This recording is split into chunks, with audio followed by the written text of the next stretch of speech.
Bonjour et bienvenue sur Médien TV. Le 1er mai est célébré, donc c'est la fête du travail, elle est célébrée partout, une occasion pour la classe ouvrière de réaffirmer son...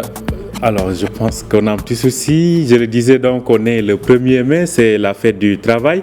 Partout à travers le monde, on se met donc à revendiquer les droits des travailleurs. C'est le cas au Maroc où des défilés sont habituellement organisés, que ce soit avec donc les principales syndicales dans le secteur public que dans le secteur privé. On manifeste pour revendiquer ces droits, notamment cette année en ce qui concerne donc la préservation du pouvoir d'achat des consommateurs. On va en parler avec notre invité. Il s'agit de Driss Issaoui. Il est donc analyste politique en direct avec nous depuis Rabat. Bonjour à vous, Driss Issaoui.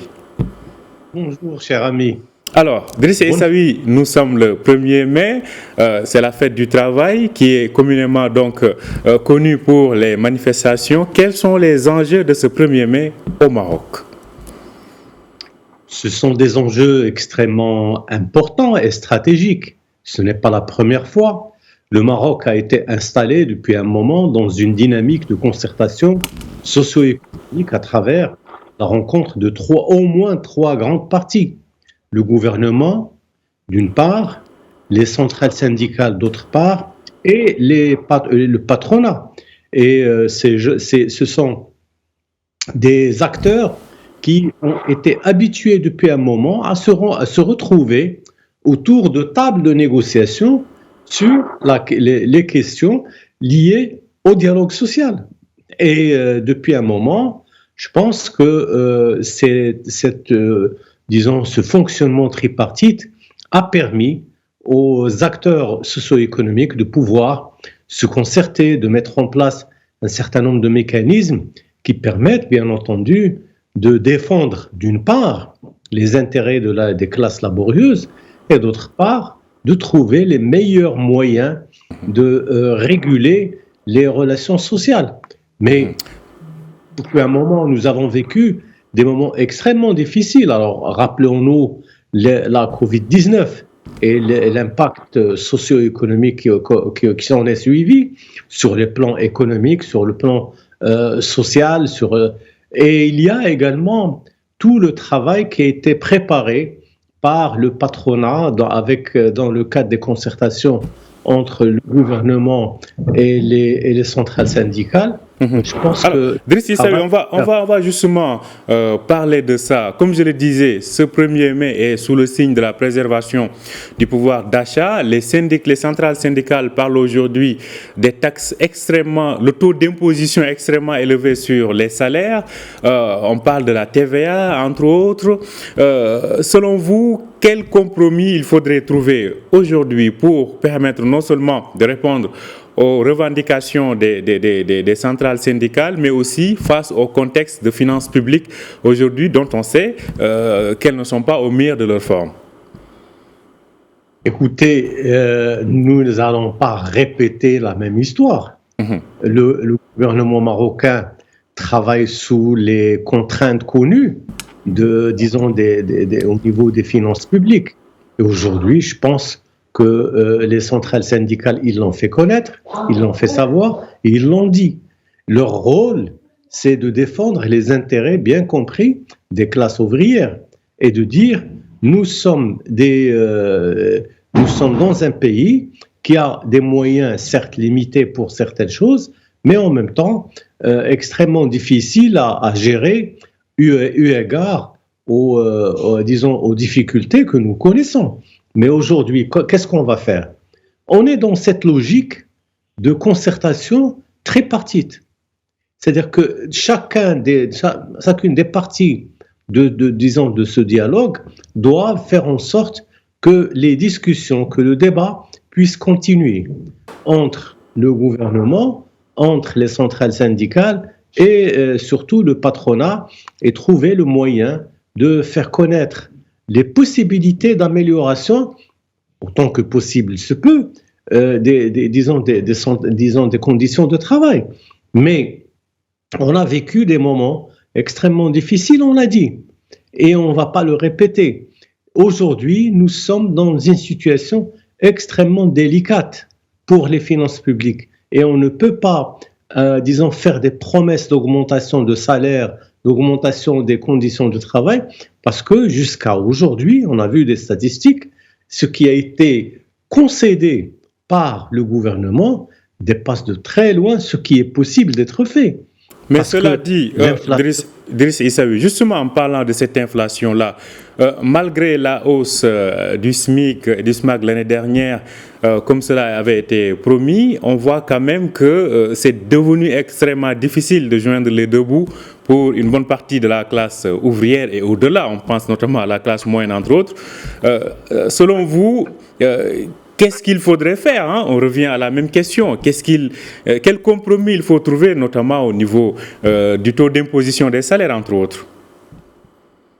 écoutez, vous l'avez dit, les trois parties savent exactement qu'est-ce qu'il faut faire. Et maintenant, le gouvernement, il est bloqué.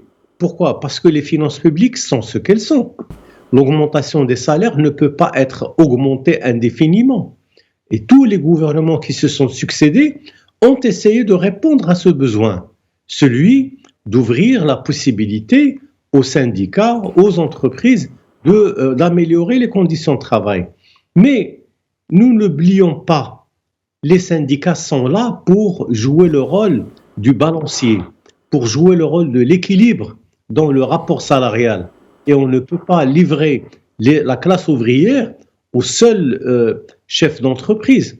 Et en plus, vous le savez bien, c'est-à-dire qu'il n'y a pas que les syndicats, les réactions des centrales syndicales sont importantes, certes, mais aussi la société civile. Il y a aussi, si vous voulez, tout ce qui se fait au niveau des réseaux sociaux. C'est-à-dire qu'à chaque fois où il y a une difficulté pour joindre les deux bouts, comme vous l'avez dit, les centrales syndicales, ils s'en saisissent et montent au créneau. Mais aujourd'hui, les ouvriers vont continuer à lutter parce qu'on ne peut pas laisser les choses aux mains du gouvernement, aux mains du patronat. C'est ça le problème. Alors, justement, en parlant du patronat, hier, le ministre de l'Emploi est sorti pour défendre le bilan du gouvernement en disant que le gouvernement va œuvrer pour une hausse de 5% du salaire minimum dans certains secteurs, notamment l'industrie, le commerce, entre autres, et certaines professions libérales. Cela appelle donc à une contribution du patronat. Pensez-vous que cela est possible au cours de cette année? Ça va être difficile pour le patronat, sincèrement. Regardons un peu la conjoncture telle qu'elle s'est développée jusqu'à récemment. On ne peut pas demander encore une fois au patronat de mettre la main à la poche alors qu'il vient de la mettre pour l'augmentation des impôts, pour le renchérissement d'un certain nombre de conditions de travail. Je pense que le patronat fera ce qu'il devra faire. Les syndicats sont là. Ils vont encore une fois défendre les intérêts des ouvriers. Ils vont le faire. Et c'est tant mieux. Parce qu'en fait, qu'est-ce qui est demandé aux uns aux autres? Qu'est-ce qui est demandé aux ouvriers? On leur demande de préserver l'outil de travail. Si on perd l'outil de travail, il n'y a plus de possibilité d'avancer de l'avant ou de faire quelque chose de plus intéressant que ce qui a été fait. Mais aujourd'hui, nous avons qu'il est possible de préserver l'outil de travail si les travailleurs ne sont pas dans de bonnes conditions. Absolument, c'est-à-dire que ça, je pense que même le gouvernement, le patronat le sait. Les ouvriers ne peuvent pas fonctionner en étant la victime de ce rapport salarial. On ne peut pas faire fonctionner les choses. Les ouvriers seront toujours là et les syndicats sont toujours là parce que heureusement que les syndicats ont atteint un niveau de maturité qui permet au rapport salarial d'évoluer positivement. Et effectivement, il y a eu d'augmentation du SMAC, du SMIC, ce qui est bien, mais en même temps, le gouvernement est obligé de regarder les conditions de fonctionnement de l'économie marocaine parce qu'on est dans une conjoncture concurrentielle extrêmement difficile à tenir. Et qui doit payer le prix? Ça, c'est la rue qui le démontrera. C'est le rapport salarial, c'est la force de négociation des syndicats, des ouvriers et aussi du patronat qui détermineront qui va payer ce prix à la fin. Mais ça va être un compromis historique entre la classe ouvrière, le patronat et le gouvernement. Mais de toutes les manières, le gouvernement a l'obligation de maintenir l'outil de production.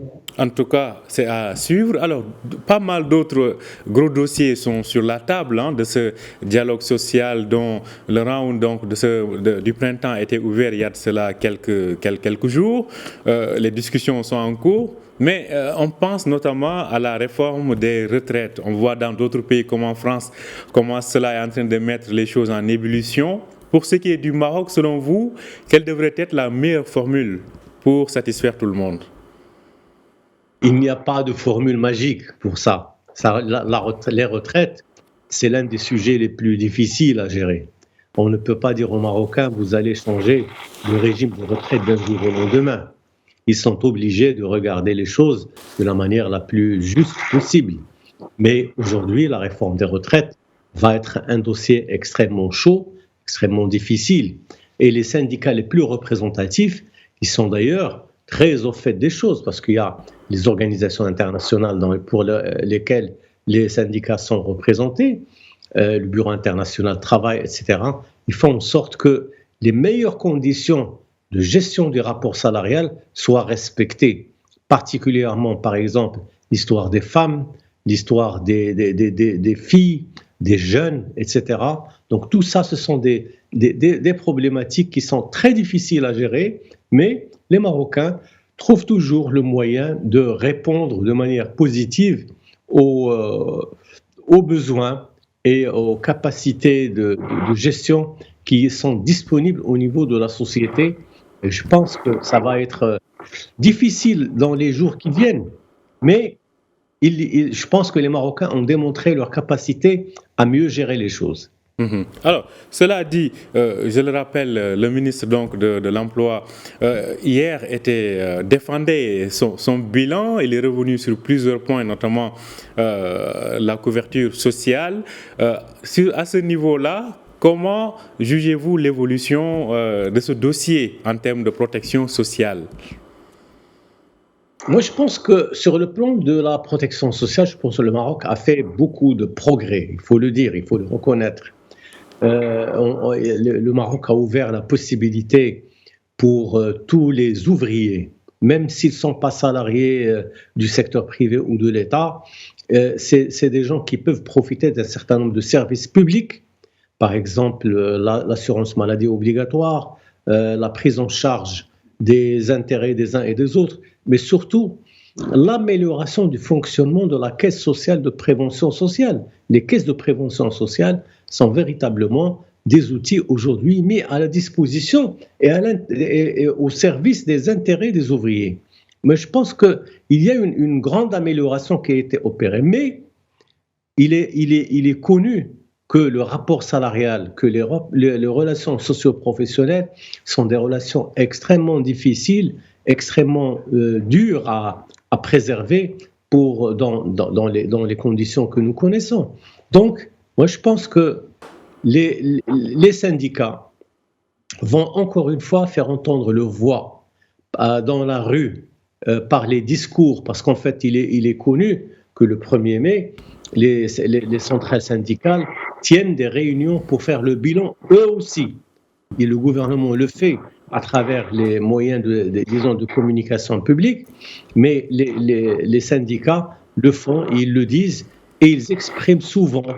Il y a une logique qui a été développée dans le cadre du dialogue social. Donc, dans ce cadre-là, les ouvriers, les syndicats, qu'est-ce qu'ils disent? Tout ce que vous présentez ne peut pas prétendre arriver aux aspirations de la classe ouvrière. Et ça, si vous voulez, ce sont des conditions qui sont connues. Maintenant, alors comment répondre à ça? Ça, c'est la difficulté que le gouvernement connaît, que le patronat connaît. Et je pense qu'ils iront dans le sens d'une meilleure amélioration des conditions de travail, mais surtout d'une gestion intelligente du rapport salarial. Alors, Driss Essaoui, une critique est souvent faite, adressée à l'actuel gouvernement ici au Maroc, c'est à savoir que la classe ouvrière se sent un peu... on a l'impression qu'il y a deux mondes parallèles, que c'est un gouvernement qui peut-être qui est critiqué pour le fait qu'elle semble oublier les classes populaires. Alors, à ce niveau-là, et c'est un discours qui revient tout le temps, que ce soit auprès des syndicalistes que sur le plan politique, comment revenir à ce que le citoyen se sente concerné par les efforts publics? Je pense qu'aujourd'hui, nous sommes dans une phase où la communication est très ouverte. Elle est véritablement bien installée. Il est bien établi que le gouvernement défend les intérêts globaux de la société, que ce soit l'entreprise ou que ce soit les syndicats ou les ouvriers. On ne peut pas trouver un seul gouvernement capable de vous dire « je n'ai rien à foutre de la classe ouvrière ». Ce n'est pas possible.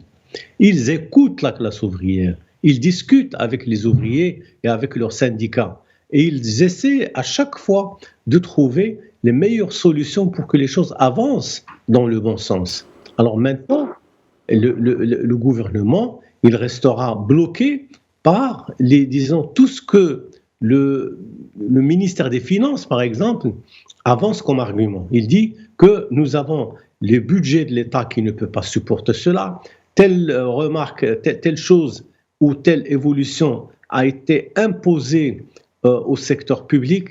Alors finalement, je pense qu'il y a toujours un travail de négociation, de débat et une dynamique de concertation qui est introduite entre les trois parties au dialogue social. Je pense qu'il y a toujours cette difficulté à ouvrir la possibilité d'améliorer encore une fois les conditions de travail et surtout d'être au rendez-vous des aspirations de la classe ouvrière et aussi, de l'autre partie du rapport salarial, des entreprises. Parce que les entreprises, ils attendent pas face à un effort aussi pour eux. Effectivement, et ce sera la dernière question. Ce dialogue social tripartite, finalement, selon vous, quelles sont les parties qui sont les plus susceptibles de s'entendre dans ce dialogue social? Moi, je pense que la seule chose d'intéressante, importante dans ce qu'on est en train de dire, c'est cette logique de dialogue social qui a été instaurée depuis un moment déjà, même avant ce gouvernement. Mais je pense que ce gouvernement a permis d'inscrire dans la durée la logique de gestion des relations socio-professionnelles à moyen et long terme. Et je pense que ce travail, c'est un travail extrêmement difficile à faire. Et je pense, alors il y a le gouvernement d'une part, parce qu'il y a le ministère de l'Emploi qui est chargé d'appliquer la réglementation, mais aussi il y a les syndicats et surtout les syndicats. Quand je parle des syndicats, je parle dans leur acception la plus globale. On est obligé de parler de ça dans l'acception la plus globale. Ils représentent la classe ouvrière, l'autre partie du dialogue social qui permettent justement de regarder de la manière la plus intelligente ces relations socio-professionnelles qui doivent être un outil d'amélioration de l'économie marocaine. Merci à vous, Driss Essaoui. Je rappelle que vous êtes analyste politique et économique. Vous nous parliez depuis Rabat à propos donc de ce 1er mai. La fête du travail. Merci à vous, Driss Essaoui, et très bonne journée à vous. Merci à vous. Merci à vous aussi de nous avoir suivis. Je rappelle que vous pouvez retrouver cet entretien sur notre site www.medianews.com. Bonne journée, bonne suite de programme sur Médien TV.